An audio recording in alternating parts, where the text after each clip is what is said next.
Kitab Rut. Pada zaman para hakim memerintah, ada kelaparan di tanah Israel. Lalu pergilah seorang dari Betlehem Yehuda, beserta istrinya dan kedua anaknya laki-laki, ke daerah Moab untuk menetap di sana sebagai orang asing. Nama orang itu ialah Elimelek, nama istrinya Naomi, dan nama kedua anaknya Mahlon dan Kilion. Semuanya orang-orang Efrata dari Betlehem Yehuda. Dan setelah sampai ke daerah Moab, diamlah mereka di sana. Kemudian matilah Elimelek, suami Naomi, sehingga perempuan itu tertinggal dengan kedua anaknya. Keduanya mengambil perempuan Moab. Yang pertama bernama Orpa, yang kedua bernama Ruth. Dan mereka diam di situ kira-kira 10 tahun lamanya. Lalu matilah juga keduanya, yakni Mahlon dan Kilion, sehingga perempuan itu kehilangan kedua anaknya dan suaminya. Kemudian berkemaslah ia dengan kedua menantunya, dan ia pulang dari daerah Moab, sebab di daerah Moab ia mendengar bahwa Tuhan telah memperhatikan umatnya dan memberikan makanan kepada mereka. Maka berangkatlah ia dari tempat tinggalnya itu bersama-sama dengan kedua menantunya. Ketika mereka sedang di jalan untuk pulang ke tanah Yehuda, berkatalah Naomi kepada kedua menantunya itu, "Pergilah, pulanglah masing-masing ke rumah ibunya. Tuhan kiranya menunjukkan kasih-Nya kepadamu, seperti yang kamu tunjukkan kepada orang-orang yang telah mati itu dan kepadaku. Kiranya atas karunia Tuhan kamu mendapat tempat perlindungan masing-masing di rumah suaminya." Lalu diciumnyalah mereka, tetapi mereka menangis dengan suara keras dan berkata kepadanya, "Tidak, kami ikut dengan engkau pulang kepada bangsamu." Tetapi Naomi berkata, "Pulanglah anak-anakku. Mengapakah kamu turut dengan aku? Bukankah tidak akan ada lagi anak laki-laki yang kulahirkan untuk dijadikan suamimu nanti? Pulanglah anak-anakku, pergilah, sebab sudah terlalu tua aku untuk bersuami.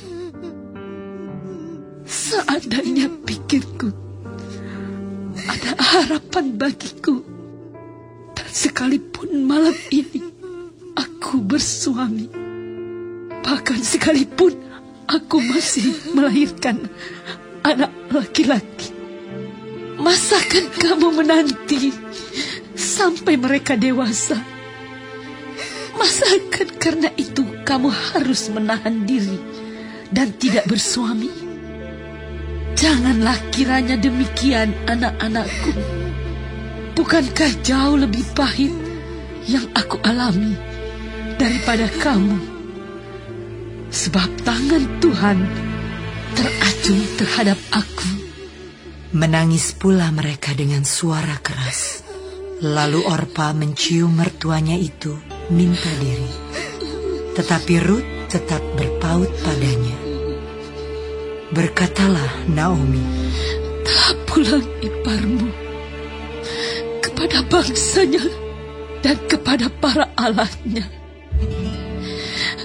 Pulanglah mengikuti iparmu itu."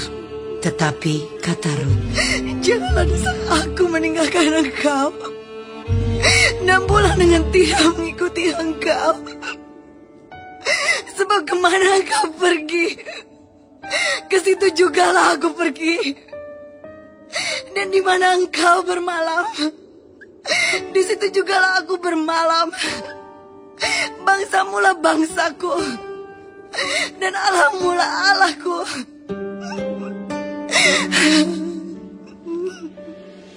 Di mana engkau mati, aku pun mati di sana. Dan di sanalah aku dikuburkan. Beginilah kiranya Tuhan menghukum aku. Bahkan lebih lagi daripada itu, jikalau sesuatu apapun memisahkan aku dari engkau, selain daripada maut. Ketika Naomi melihat bahwa Rut berkeras untuk ikut bersama-sama dengan dia, berhentilah ia berkata-kata kepadanya. Dan berjalanlah keduanya sampai mereka tiba di Betlehem. Ketika mereka masuk ke Betlehem, gemparlah seluruh kota itu karena mereka. Dan perempuan-perempuan berkata, Naomi kah itu? Tetapi ia berkata kepada mereka, Janganlah sebutkan aku Naomi. Sebutkanlah aku Mara. Sebab yang Maha Kuasa telah melakukan banyak yang pahit kepadaku. Dengan tangan yang penuh aku pergi, tetapi dengan tangan yang kosong Tuhan memulangkan aku. Mengapakah kamu menyebutkan aku Naomi? Karena Tuhan telah naik saksi menentang aku, dan yang Maha Kuasa telah mendatangkan malapetaka kepadaku. Demikianlah Naomi pulang bersama-sama dengan Rut, perempuan Moab itu, menantunya, yang turut pulang dari daerah Moab. Dan sampailah mereka ke Betlehem pada permulaan musim menuai jelai.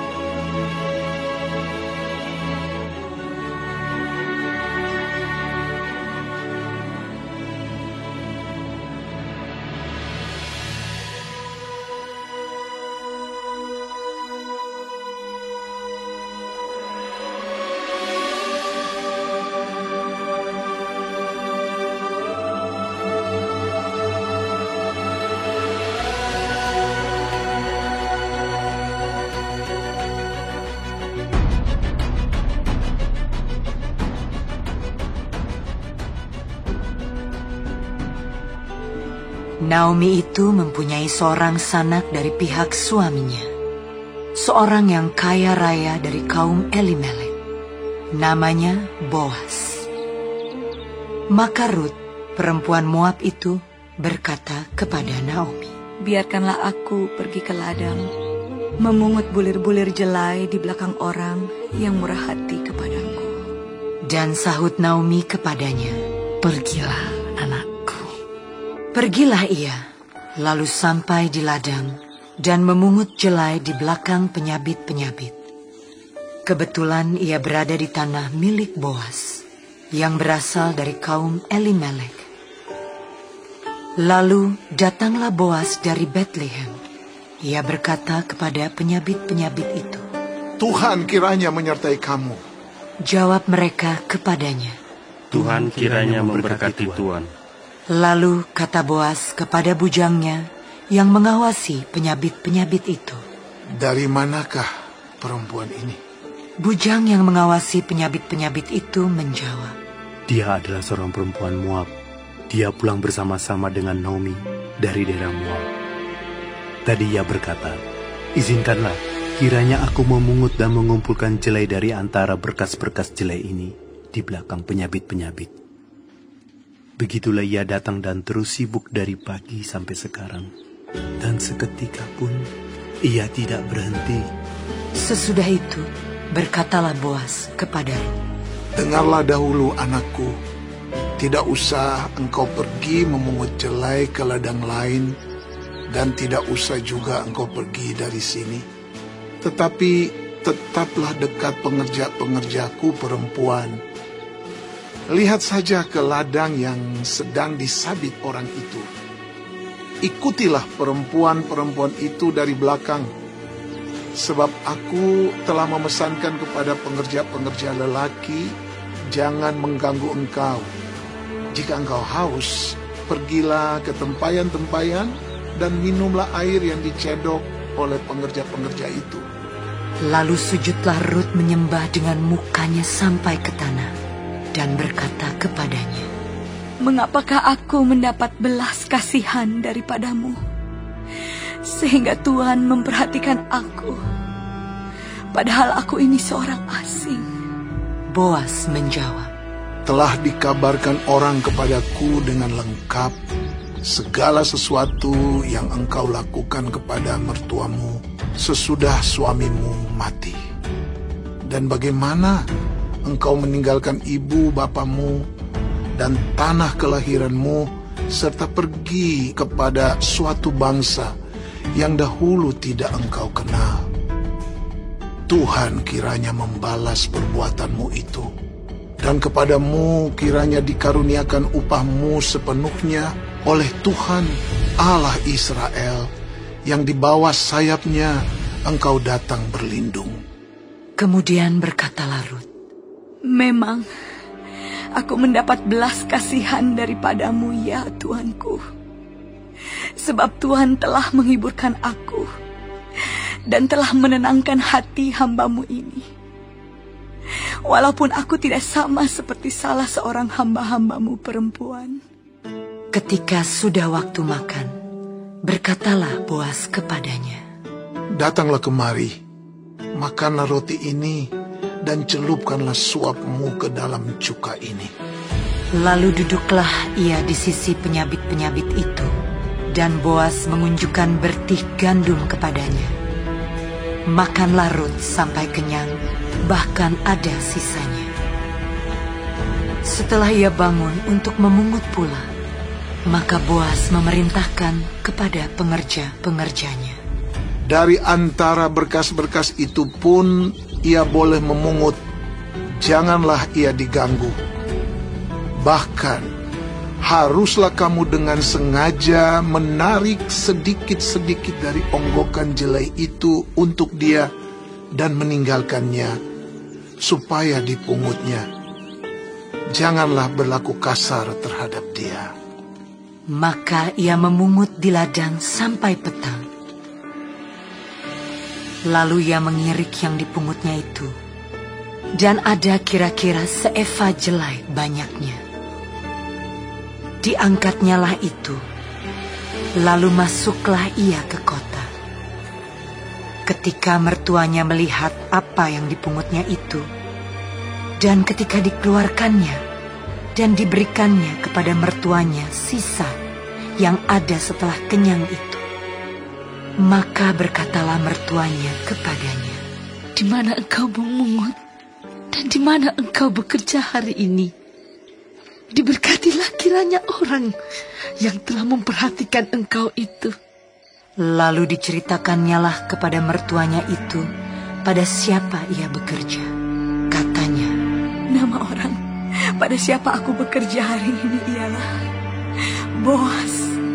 Sesudah itu berkatalah Naomi kepada menantunya, "Diberkatilah kiranya orang itu oleh Tuhan yang rela mengaruniakan kasih setianya kepada orang-orang yang hidup dan yang mati." Lagi kata Naomi kepadanya, "Orang itu kaum kerabat kita. Dialah salah seorang yang wajib menebus kita." Lalu kata Rut, perempuan Moab itu, Lagi pula ia berkata kepadaku, "Tetaplah dekat pengerja-pengerjaku, sampai mereka menyelesaikan seluruh penyabitan ladangku."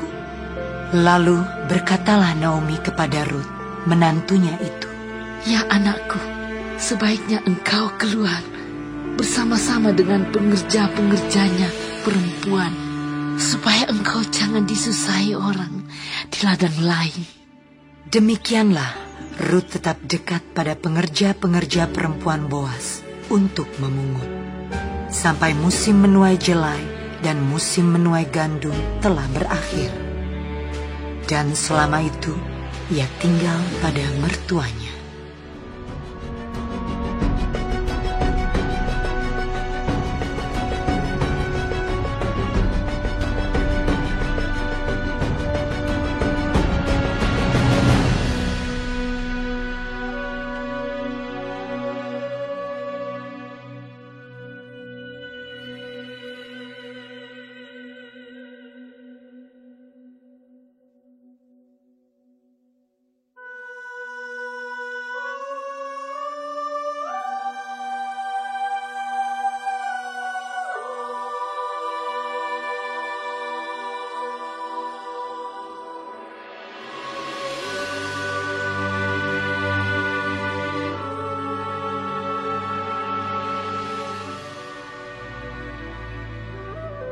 Lalu Naomi, mertuanya itu, berkata kepadanya, "Anakku, apakah tidak ada baiknya jika aku mencari tempat perlindungan bagimu supaya engkau berbahagia?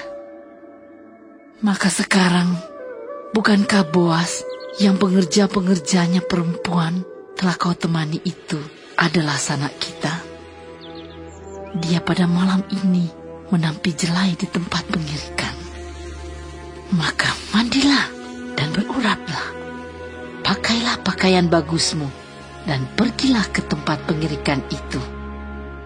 Tetapi janganlah engkau ketahuan kepada orang itu sebelum ia selesai makan dan minum.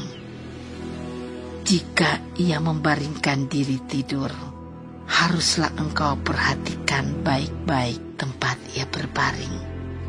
Kemudian datanglah dekat, singkapkanlah selimut dari kakinya dan berbaringlah di sana. Maka ia akan memberitahukan kepadamu apa yang harus kau lakukan." Lalu kata Rut kepadanya, "Segala yang kau katakan itu akan kulakukan." Sesudah itu pergilah ia ke tempat pengirikan dan dilakukannya tepat seperti yang diperintahkan mertuanya kepadanya. Setelah Boas habis makan dan minum, dan hatinya gembira, datanglah ia untuk membaringkan diri tidur pada ujung timbunan jelai itu. Kemudian datanglah perempuan itu dekat dengan diam-diam. Disingkapkannya selimut dari kaki Boas, dan berbaringlah ia di situ. Pada waktu tengah malam, dengan terkejut terjagalah orang itu, lalu meraba-raba ke sekelilingnya, dan ternyata ada seorang perempuan berbaring di sebelah kakinya. Bertanyalah ia, "Siapakah engkau ini?" Jawabnya, "Aku Rut, hamba-mu. Kembangkanlah kiranya sayapmu melindungi hamba-mu ini, sebab engkaulah seorang kaum yang wajib menebus kami." Lalu katanya, "Diberkatilah kiranya engkau oleh Tuhan, ya anakku. Sekarang engkau menunjukkan kasih-Mu lebih nyata lagi daripada yang pertama kali itu, karena engkau tidak mengejar-ngejar orang-orang muda, baik yang miskin maupun yang kaya. Oleh sebab itu anakku, janganlah takut. Segala yang kau katakan itu akan kulakukan kepadamu, sebab setiap orang dalam kota kami tahu bahwa engkau seorang perempuan baik-baik. Maka sekarang, memang aku seorang kaum yang wajib menebus, tetapi walaupun demikian, masih ada lagi seorang penebus yang lebih dekat daripadaku. Tinggallah di sini malam ini, dan besok pagi, jika ia mau menebus engkau, baik, biarlah ia menebus. Tetapi jika ia tidak suka menebus engkau, maka akulah yang akan menebus engkau. Demi Tuhan yang hidup, berbaring sajalah tidur sampai pagi." Jadi berbaringlah ia tidur di sebelah kakinya sampai pagi. Lalu bangunlah ia, sebelum orang dapat kenal mengenal. Sebab kata Boas, janganlah diketahui orang bahwa seorang perempuan datang ke tempat pengirikan. Lagi katanya, berikanlah selendang yang engkau pakai itu dan tadahkanlah itu. Lalu ditadahkannya selendang itu. Kemudian ditakarnyalah 6 takar jelai ke dalam selendang itu. Sesudah itu pergilah Boas ke kota. Setelah perempuan itu sampai kepada mertuanya, berkatalah mertuanya itu, Bagaimana anakku? lalu diceritakannyalah semua yang dilakukan orang itu kepadanya, serta berkata, Yang 6 takar jelai ini diberikannya kepadaku. Sebab katanya, engkau tidak boleh pulang kepada mertuamu dengan tangan hampa. Lalu kata mertuanya itu, Duduk sajalah menanti anakku, sampai engkau mengetahui bagaimana kesudahan perkara itu. Sebab orang itu tidak akan berhenti sebelum diselesaikannya perkara itu pada hari ini juga.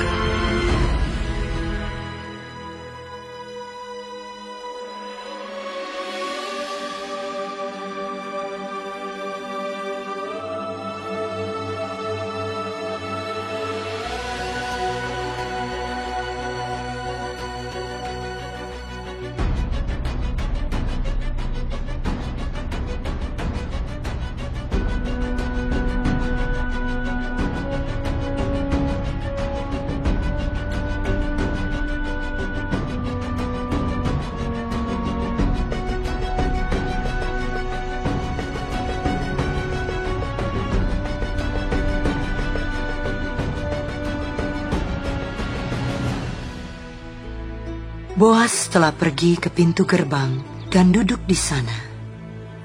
Kebetulan lewatlah penebus yang disebutkan Boas itu. Lalu berkatalah Boas, Hai saudara, datanglah dahulu kemari. Duduklah di sini.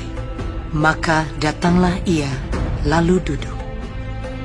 Kemudian dipilihnyalah 10 orang dari para tua-tua kota itu dan berkata, Duduklah kamu di sini. Maka duduklah mereka. Lalu berkatalah ia kepada penebus itu, Tanah milik kepunyaan saudara kita, Elimelek, hendak dijual oleh Naomi yang telah pulang dari daerah Moab. Jadi pikirku, baik juga hal itu kusampaikan kepadamu sebagai berikut. Belilah tanah itu di depan orang-orang yang duduk di sini dan di depan para tua-tua bangsa kita. Jika engkau mau menebusnya, tebuslah. Tetapi jika engkau tidak mau menebusnya, beritahukanlah kepadaku, supaya aku tahu, sebab tidak ada orang yang dapat menebusnya kecuali engkau, dan sesudah engkau, aku. Lalu berkatalah ia, Aku akan menebusnya. Tetapi kata Boas, Pada waktu engkau membeli tanah itu dari tangan Naomi, engkau memperoleh Rut juga, perempuan Moab, istri orang yang telah mati itu, untuk menegakkan nama orang itu di atas milik pusakanya. Lalu berkatalah penebus itu, Jika demikian, aku ini tidak dapat menebusnya, sebab aku akan merusakkan milik pusakaku sendiri. Aku mengharap engkau menebus apa yang seharusnya aku tebus, sebab aku tidak dapat menebusnya. Beginilah kebiasaan dahulu di Israel dalam hal menebus dan menukar. Setiap kali orang hendak menguatkan sesuatu perkara, maka yang seorang menanggalkan kasutnya sebelah dan memberikannya kepada yang lain. Demikianlah caranya orang mensahkan perkara di Israel. Lalu penebus itu berkata kepada Boas, Engkau saja yang membelinya. Dan ditanggalkannyalah kasutnya. Kemudian berkatalah Boas kepada para tua-tua, dan kepada semua orang di situ. Kamulah pada hari ini menjadi saksi bahwa segala milik Elimelech dan segala milik Kilion dan Mahlon aku beli dari tangan Naomi. Juga Rut, perempuan Moab itu, istri Mahlon, aku peroleh menjadi istriku untuk menegakkan nama orang yang telah mati itu di atas milik pusakanya. Demikianlah nama orang itu tidak akan lenyap dari antara saudara-saudaranya dan dari antara warga kota. Kamulah pada hari ini menjadi saksi. Dan seluruh orang banyak yang hadir di pintu gerbang dan para tua-tua berkata, Kamilah menjadi saksi. Tuhan kiranya membuat perempuan yang akan masuk ke rumahmu itu sama seperti Rahel dan Lea, yang keduanya telah membangunkan umat Israel. Biarlah engkau menjadi makmur di Efrata, dan biarlah namamu termasyhur di Bethlehem. Keturunanmu kiranya menjadi seperti keturunan Peres, yang dilahirkan Tamar bagi Yehuda, oleh karena anak-anak yang akan diberikan Tuhan kepadamu dari perempuan muda ini. Lalu Boas mengambil Rut, dan perempuan itu menjadi istrinya, dan dihampirinyalah dia. Maka atas karunia Tuhan, perempuan itu mengandung, lalu melahirkan seorang anak laki-laki. Sebab itu, perempuan-perempuan berkata kepada Naomi, Terpujilah Tuhan, yang telah rela menolong engkau pada hari ini dengan seorang penebus. Termasyhurlah kiranya nama anak itu di Israel. Dan dialah yang akan menyegarkan jiwamu dan memelihara engkau pada waktu rambutmu telah putih. Sebab menantumu yang mengasihi engkau telah melahirkannya, perempuan yang lebih berharga bagimu dari 7 anak laki-laki. Dan Naomi mengambil anak itu, serta meletakkannya pada pangkuannya, dan dialah yang mengasuhnya. Dan tetangga-tetangga perempuan memberi nama kepada anak itu. Katanya, pada Naomi telah lahir seorang anak laki-laki. Lalu mereka menyebutkan namanya Obed. Dialah ayah Isai, ayah Daud. Inilah keturunan Peres. Peres memperanakan Hezron. Hezron memperanakan Ram. Ram memperanakan Aminadab. Aminadab memperanakan Nahason. Nahason memperanakan Salmon. Salmon memperanakan Boas. Boas memperanakan Obed. Obed memperanakan Isai. Dan Isai memperanakan